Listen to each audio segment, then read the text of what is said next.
तर गावाच्या बाहेर पडल्यावर शिवाय नसेला पण टेकायचं कुठं बी टेकायचं जर थांब ना नाही तसं निबार माणूस त्याला काय होत नाही. मध्ये आपल्याला माहिती आहे की आपल्याकडे फार मोठी अतिवृष्टी झाली होती.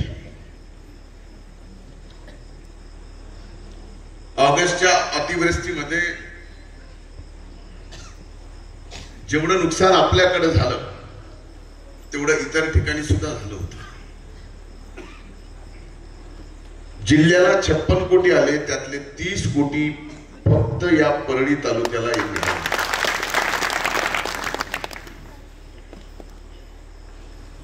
सप्टेंबर ऑक्टोबर महिन्यात झालेले जे नुकसान आहे तेही खूप मोठं आहे. त्यासाठी संबंध जिल्ह्याला 577 कोटी रुपये आपण शासनाला मंजूर करायला लावले. वितरण सुद्धा त्याचं चालू आहे. दिवाळीच्या सुट्ट्याची अडचण आहे म्हणून शनिवारी आणि रविवारी सुद्धा बँक चालू ठेवण्याच्या आपण सूचना केलेल्या आहेत. दिवाळीला आलोय तर मोकळ्या हाताने आलो असं तुम्ही समजू नये, द्यायला चालू आहे.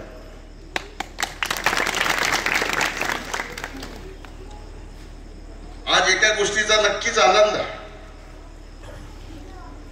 की या 77 लाख रुपयाच्या शाळेत नाथ प्रतिष्ठानने सुद्धा काही हिस्सा उचलला. आज तुमच्या सगळ्यांचं प्रेम संबंध राज्यभरातून मिळत असलेले आपले आशीर्वाद या मतदारसंघाच्या प्रत्येक माणसाच्या मनात बसायची संधी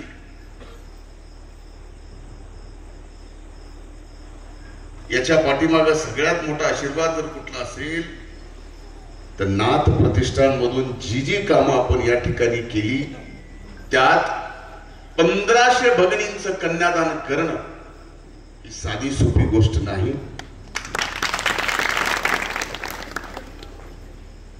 अनेक कार्यक्रमात भाग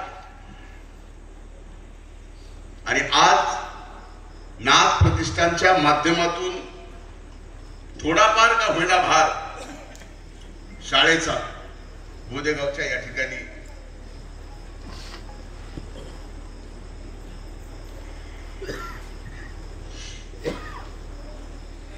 नाथ प्रतिष्ठानला घेतात. खरं तर कार्यक्रमाला येईल का नाही येईल अशी परिस्थिती माझी कालपासून जरा जास्त आजारी आहे. थोडं कमी जास्त आणखीन महिनाभर होईल. पण आता लढाईच लागलेली आहे. नगरपालिकेच्या निवडणुका लागल्यात, त्याच्यानंतर जिल्हा परिषदेच्या अनेक जण इथं आलेत.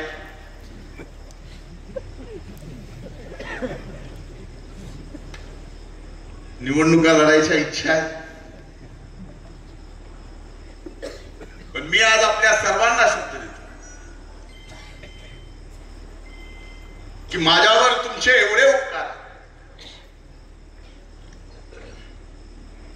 की या विधानसभेच्या निवडणुकीमध्ये उभ्या महाराष्ट्रात तुम्ही इतिहास घडवला. 1,42,000 मताच्या लीडनी मला निवडून दिलं. साधं आहे ते. भलेही लीडला आपण महाराष्ट्रात 3ऱ्या नंबरला असू, पण मत घ्यायला 1 नंबरला महाराष्ट्रात आपण 1,95,000 मत आपल्याला या ठिकाणी तुमच्या कृपाशीर्वादानं मिळाली.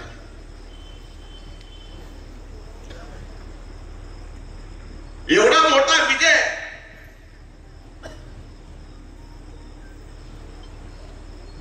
या मतदारसंघातल्या मायबाप जनतेने दिला.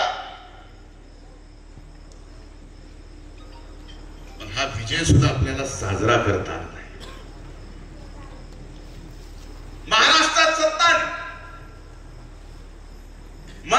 म्हणून शपथ घेतली.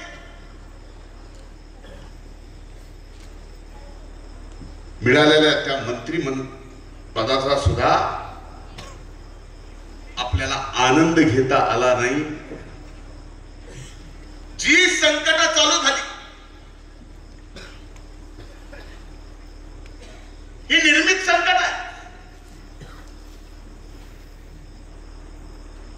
अचानक आलेली संकट आहे आणि घडवून आणलेली संकट आहे.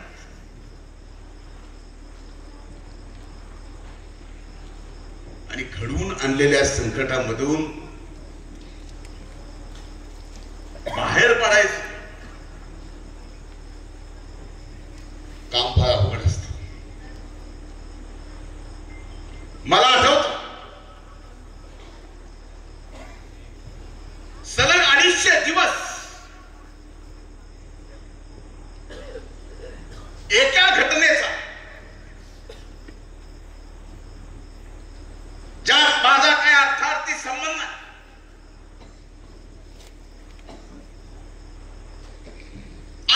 दिवस इलेक्ट्रॉनिक मीडियावर माझं ट्रायल चालू होतं.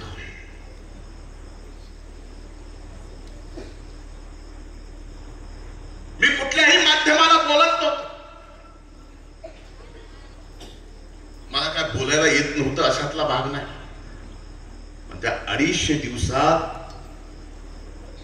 दोनदा मरता मरता वाचलो.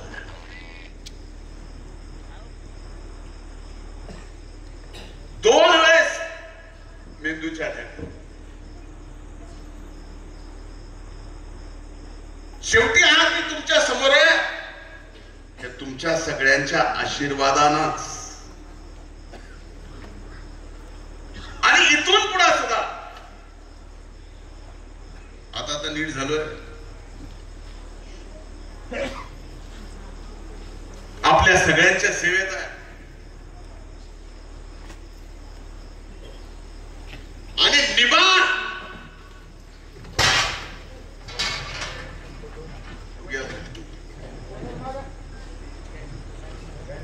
सरकत सरकत मागे सरकले. सूर्यवन नावाचं पडलं नाही.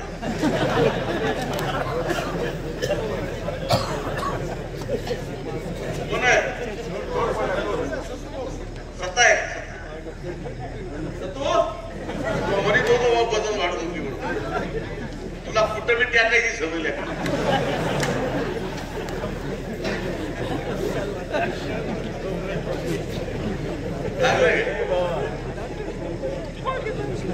कमला करत होतो पाणी पाजा त्याला. पाणी पे बाबा. गावाच्या बाहेर पडल्यावर शिवाय दिला पण टाकायचं कुठं बी टाकायचं जर थांब ना. नाही तसं निबार माणूस त्याला काय होत नाही.